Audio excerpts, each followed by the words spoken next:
Hi, my name is Lydia LeMaster. I am a metalsmith and enamelist from Southern West Virginia. I'm here at the Touchstone Center for Crafts, and I am the current small metals resident. My time here is about done, but I just wanted to share a little bit of a demo with you on how I've created some of these little pieces. As you can see, they're all enameled. There's a combination of pendants and earrings. And I am going to kind of explain to you how I use watercolor enamels to get different effects on these enameled surfaces. And really quickly, I'd like to give a shout out to my studio tech, JB. Take a second to introduce yourself, dude. Hi everyone. Hi, I'm JB. I'm the studio technician here in the Small Metal Studio at Touchstone Center for the Arts. Yay, JB is awesome. We've had a great time this week. So, I am going to start by saying a few things. So I like to use watercolor enamels. Actually, these are like overglaze painting enamels. I have a full set by Thompson Enamels. And when I do enamel on these smaller pieces, I use a 20 gauge copper. And a note about my design, right? You'll see that I have this little tab at the top. I've already gone ahead and drilled a little hole right through there. And what that can do for me later is that I can easily insert a jump ring or an ear wire to create a simple little piece, okay? So again, if you take a look at those other designs, you can see where I've thought about that ahead of time and kind of planned for that. So I'm gonna kind of go over the basics of enameling with you. To start off with, enameling is a process where we are basically melting a glass onto a metal surface. This works on a few different types of metal. Copper for one. I like to use copper because it's cheap and you can't really see the surface, so it makes for an affordable way to make fun and interesting little pieces. You can also do it on fine silver. Not really something I do too often because there's not really a point for me when I'm covering the whole surface, right?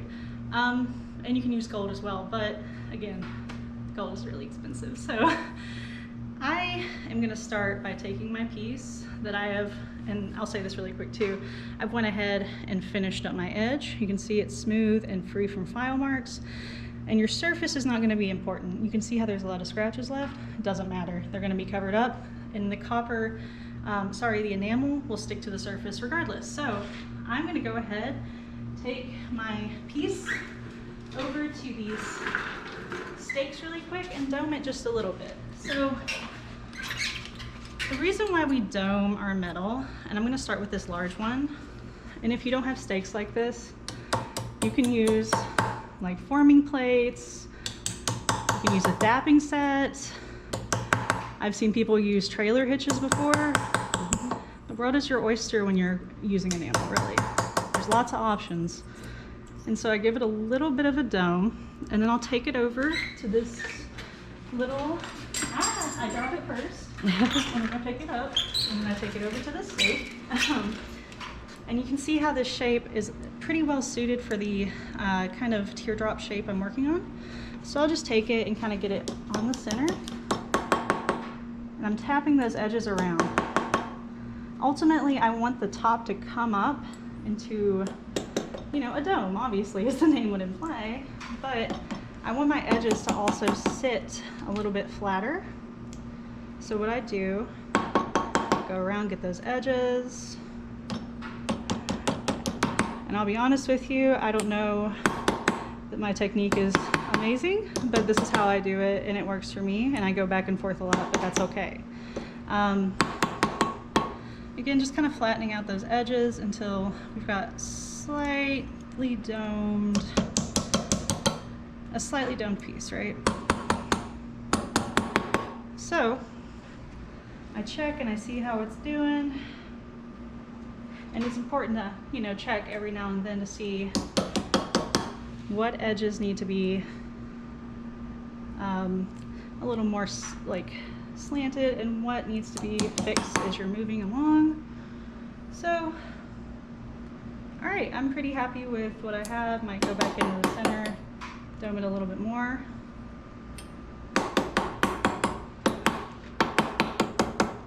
And this is not really too important when you're doing something like this where we're only going to be firing our piece about 3, maybe 4 times, but I'm going to take it over here to the anvil really quick, right here. I'm just going to tap along the edges to just help my piece sit a little more flat. Just like around the edge, tip tap tip, you know? So I'm going to look at it really quick because there's only so much you can get from looking straight down at it, and you kind of have to look at that side view. And yeah, I think I'm going to get this really quick.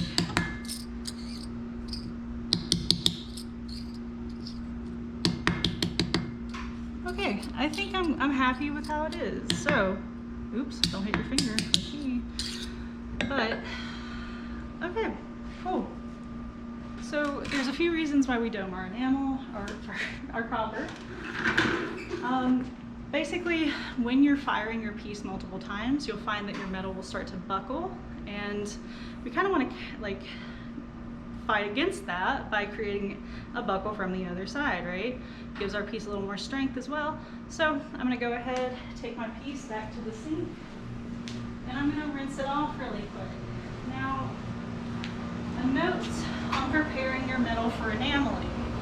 A lot of people will say that you need to do a lot of prep work. I really don't. I usually just rinse it off, make sure that it's mostly full or mostly free of debris and oil and such. But I do want to make sure that my surface is dry. So I'll go ahead, take a paper towel, wipe it off, and yeah, when it's all dry, I'm going to start by applying a counter enamel.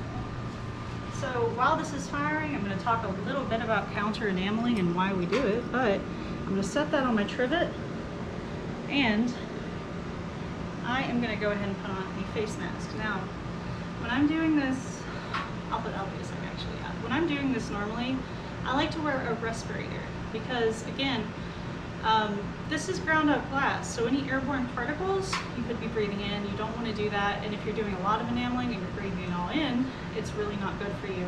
So I'm going to, at the very least, put on this little face mask, and again, normally I wear a respirator, but this will do for right now. Always wear protection when you are sifting and working with dry enamels, okay? So I'm going to use a black enamel as my counter. I'm just going to scoop up a little bit in my sifter, tap off the excess from the edge, oops. And then to get that to come out, I'll take my thumbnail and just run it across those little grooves in the wire that makes up the handle. And I get a nice little thick coating on that. And I'm going to dump the rest of it back into my container, right? So I'm just going to pick up this trivet, and I'm going to be really careful. So I'm going to take it over to my screen right here. I'll place it onto that.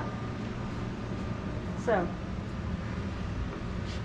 my kiln is already at 1400 and 50 degrees, and this is not my kiln, this is Touchstone's kiln, sorry. This is an awesome little kiln. It's already ready to go, so I'm going to go ahead, just pick up my whole screen using this kiln fork very gently, and I like to take a deep breath and compose myself briefly, and again, holding this super steady. So I'm going to go ahead and put it in there, and then close the lid back. So I like to wait for it to get back up to about 1400, and then I set a timer for, I actually set a stopwatch on my phone for about 1.5 minutes, and I'm going to do that really quick. So, enamels do not always take 1.5 minutes. There's a lot of different types of enamels, there's a ton of them, but 1.5 minutes is a good kind of starting point. And what you're going to want to do is, after you think it's been about enough time, or it's about been enough time, you're going to peek in really quickly, not to lose very much temperature on your kiln. And you're gonna see how that glass is looking on the back of your piece, right? So there's different stages of like fired for enamels. You'll see that the grains will kind of form like a sugary texture that's called a sugar coat. Then they'll start to look like an orange peel. And then when it's finally all the way done, it'll look like a very shiny, glossy surface all the way across. And that's when you know that your enamel has fully melted and that it's ready to come out of the kiln. So a good rule too is when you're firing something, keep this in your hand so you don't forget about it. And I'm looking at my timer. We got about 20 seconds left. So I'm gonna sit here, think about stuff for a second, and wait. So counter enamel is really great for keeping our piece from chipping on the front. And again, it adds strength to your piece ultimately. And I keep watching that timer. It's about time. So we're gonna take a look in here, see how it's doing. And I see that that coat is super glossy, so I'm gonna take it out and I'm just gonna set it right down here. Okay, so I just wanted to say too, counter enamel, you can use any type of enamel for this. A lot of places will sell a thing called counter enamel. That's just scrap. That's just little bits of leftover enamel from other stuff, okay? But you can use any enamel, and I've used opaque black because I wanted that for my design in particular. Now, a thing that I wanted to say too, I'm gonna be working back and forth on 2 different pieces just to kind of save us some time and to make recording easier, honestly. So this is a piece that's already had the counter done. You can see how that shiny surface looks, but you can also see how the front looks, right? So this is called fire scale, and that's what happens when you have unprotected copper and it gets heated, and that's what forms. So I'm just gonna take this over to the sink really quick and rinse it off a little bit. It comes off super easy. I might take a little bit of Scotch-Brite too and just rub that off really quick. You can see it comes off super duper easy. So after we get that off, I'm gonna rinse it off, and ultimately I just want to dry this back off, and then we're gonna start working on the front, okay? So what I'm gonna do, I'm gonna put a coat of white. And since we're painting with watercolor enamels, I want to use white to give myself the most vivid and bold surface to work on in the first place. You can experiment with other colors. I would suggest using light colors, you know, pastels or anything that will show those colors boldly, right? So again, making sure my surface is dry and just setting it on that trivet. Okay, and my hands need to be dry too. So again, putting on my face mask really quickly, and trash. I will take this trivet, or this little scoop with a screen on it, and these come in different meshes and different sizes, kind of depending on what the size of your piece, as well as what grit that your enamel is. Enamels have a standard grit of 80 mesh, and that's pretty fine, but they come finer, and there are screens that come finer as well. So I'm going to go ahead, do the same little technique. I take my little screen and run my fingernail along the edge of that wire just to get it to come out. I'm actually going to put some more on top of there. And this coat can be fairly thick. You just want to make sure that you have an opaque coating, and you might have to go over it again after it fires. So I'm going to go ahead and dump that back in there. Alright, so go ahead and put that on my screen. Fingers crossed that it all goes good. Same process where I'm just going to pick it up with my spoon fork and place it in there. So back up to 10. We're going to gently open the kiln. And I try to do this quickly and confidently. Again, we want to keep that temp as best we can. So I'm going to go ahead and reset this. And we're going to take a deep breath, because it always stresses me out to put stuff in there, but it's never that bad, really. It seems a little scary at first, but you get used to it. So to explain what we're going to do next really quickly, this has to come out of the kiln, has to dry, not dry, it has to cool down. But then basically what we have to do is we have to create a surface that can basically let that paint adhere to it, right? Because like, think about trying to paint on a glassy, smooth surface. The paint's not going to adhere too well, right? So we're going to use a glass etching solution, basically, and what that's going to do is, again, just give some tooth to the surface, right? Like if you try to paint on glass versus painting on paper, it's sort of the same idea. Okay, we got another 40 seconds or so. So, again, this is something that there are actually multiple ways to do the etching. You can use an aluminum stone if you're not interested in using a glass etching chemical, because, you know, some people don't like to work with those harsher chemicals, and I can understand why. I'm using this because it's easier and I do multiple etchings at a time, so it lets me get that done quickly. And I'm going to go ahead, and when this is about time, okay. All right. So a little bit lumpy on our surface, but it is all right. It'll be fine. We're going to etch it, and another firing is going to allow that surface to smooth right out.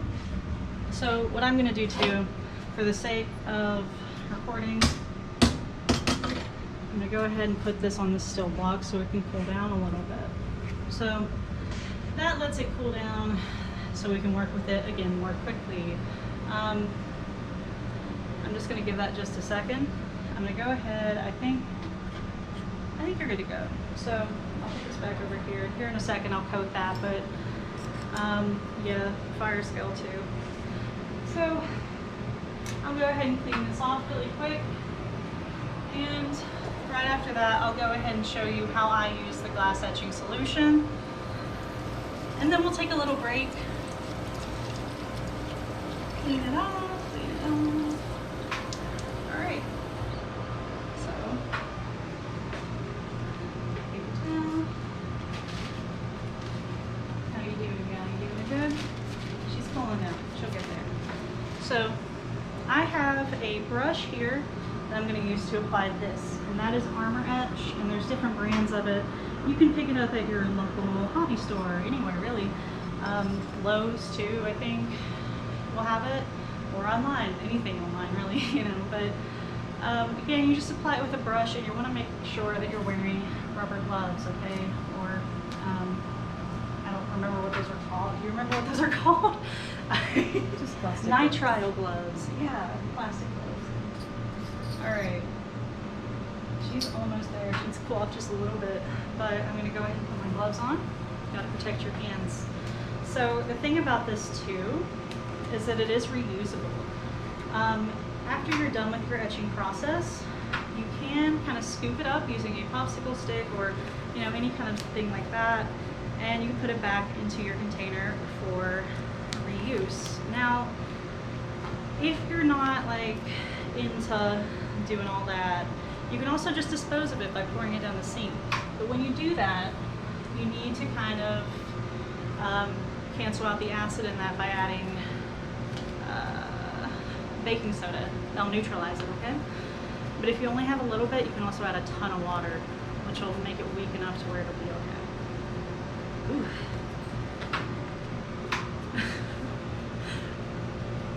Alright, so I got my gloves on. She's gonna be ready to go. I'm gonna go ahead and just put it in a bowl and open this up. Pick up a little bit of this on my brush and just apply it to the surface, and that is as simple as that gets. My recommendation for you guys too is if you can't quite tell, hold it up and look at the reflection, all right? Because it's white on the white surface, so it might be a little bit difficult to tell if you've covered it all. So I kind of just, you know, tilt it to see what parts are still kind of uncovered. But yeah, I go ahead and get that whole surface, and I'm gonna go ahead and put this back. So we are going to take a little break really quick. So that is going to be etching. I'm going to take care of setting some stuff up, and we'll get back to it and we'll be ready to paint. Thank you guys. Hey everybody, so back from etching, and you can see probably that my surface is now a little bit more dull. That's going to let, again, that paint sort of sit on that surface, our enamel paint. I've already kind of been working a little bit. I did a little scoop of red, that is N07E, a little scoop of blue, which is or 911E, sorry. And I do want to remind you, I wear a respirator when I do this, especially with this stuff because it's so finely ground.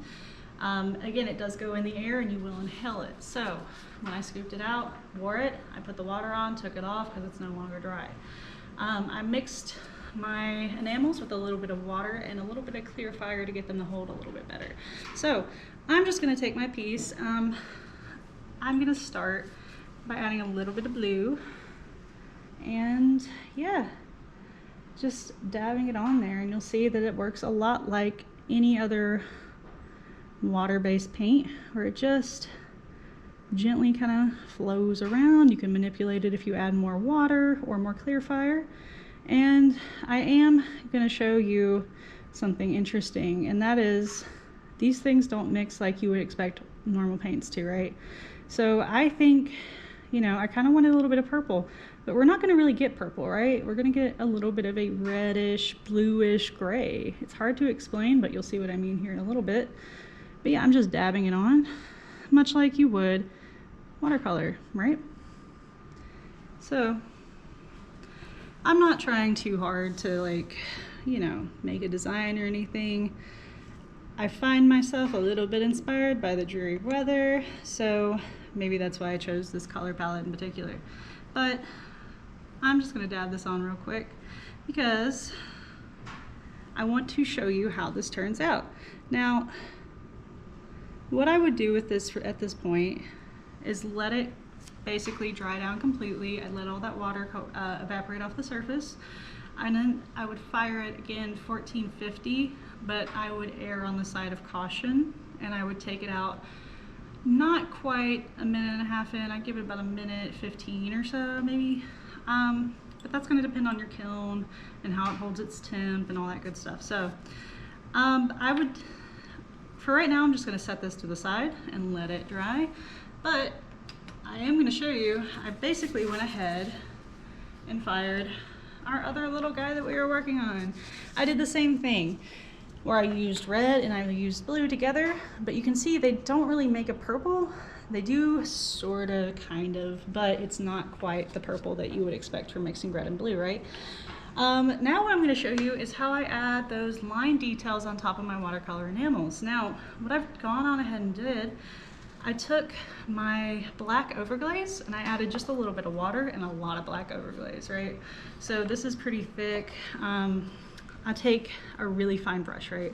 Because again, tiny little details on a tiny surface, you're gonna need a tiny brush, right? I will also mention you can use a traditional like ink pen, and yeah, it'll work about the same for you, but it's a little bit more tricky to get the right consistency for that pen to work. And I prefer to use a brush because I like to paint. So I'm mixing up this little concoction I've made, wiping off the excess so there's not way too much. And then I'm just gonna go in and add some lines. Make sure my gloves are clean. Ooh, and if I can pick it up.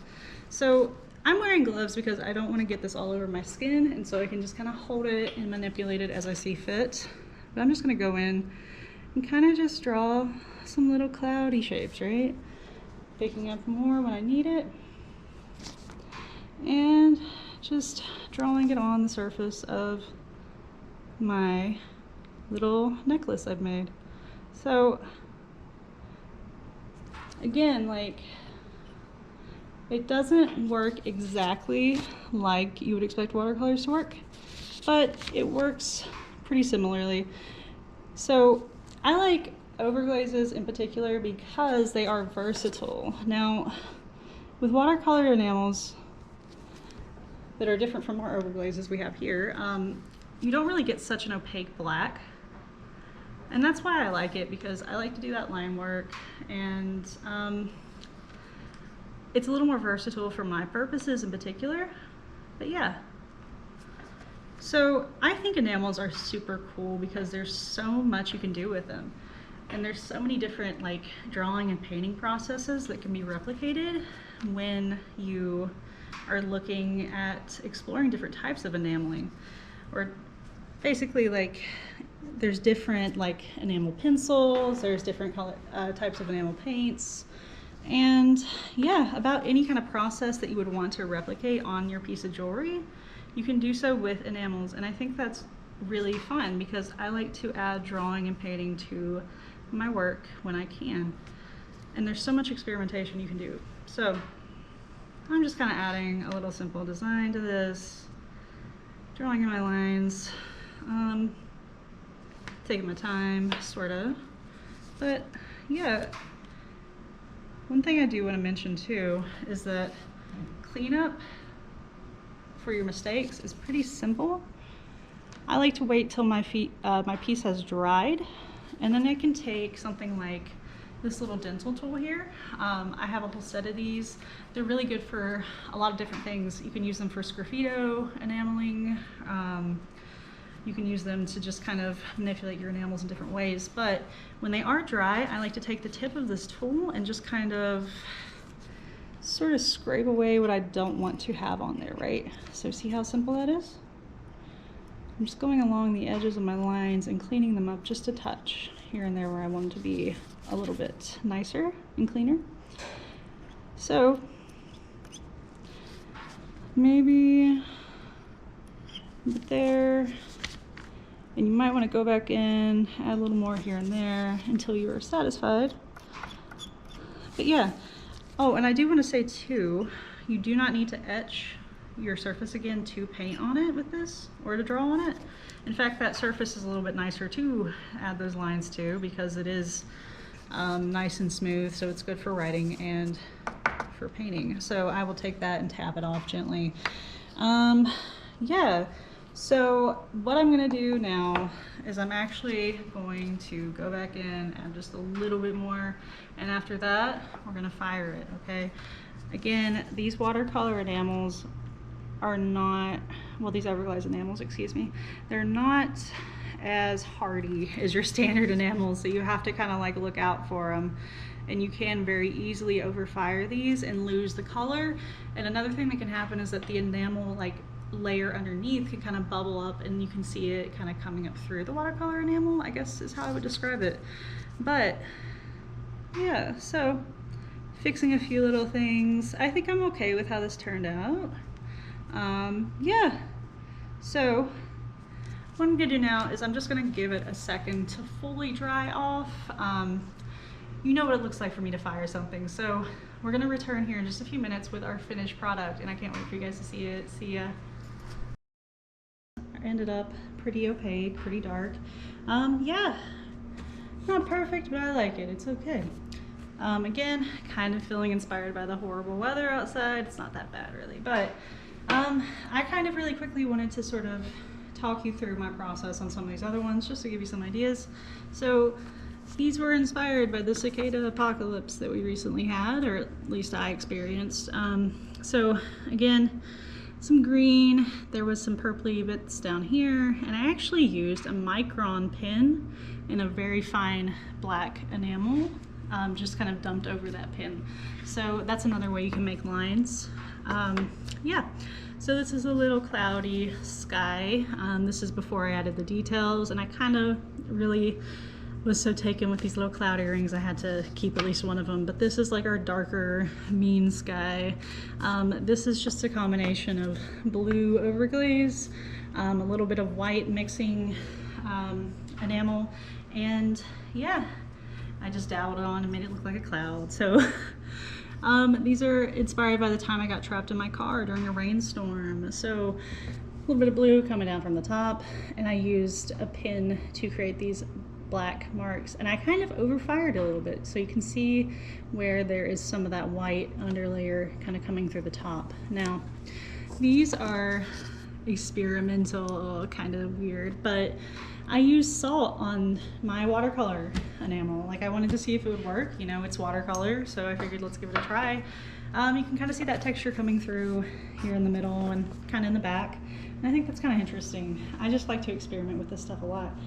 And yeah, so my last little pair here, well, this is actually like a matching set of pendants for me and my goofy mom, but basically I had a really nice dark red vermilion background enamel, so I painted on just a little fine coating of that black watercolor enamel, and then I created this outside little layer of Scooby shapes with, again, that black overglaze.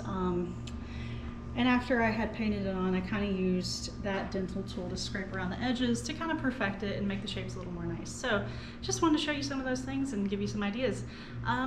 So yeah, thanks again for checking this out. I want to say thank you again to Touchstone Center for the Crafts for having me and for hosting me for the last 2 weeks. And thank you again, JB, for filming and for being a cool person. Thanks again. Bye guys. My name is Lydia LeMaster again. Have a great day.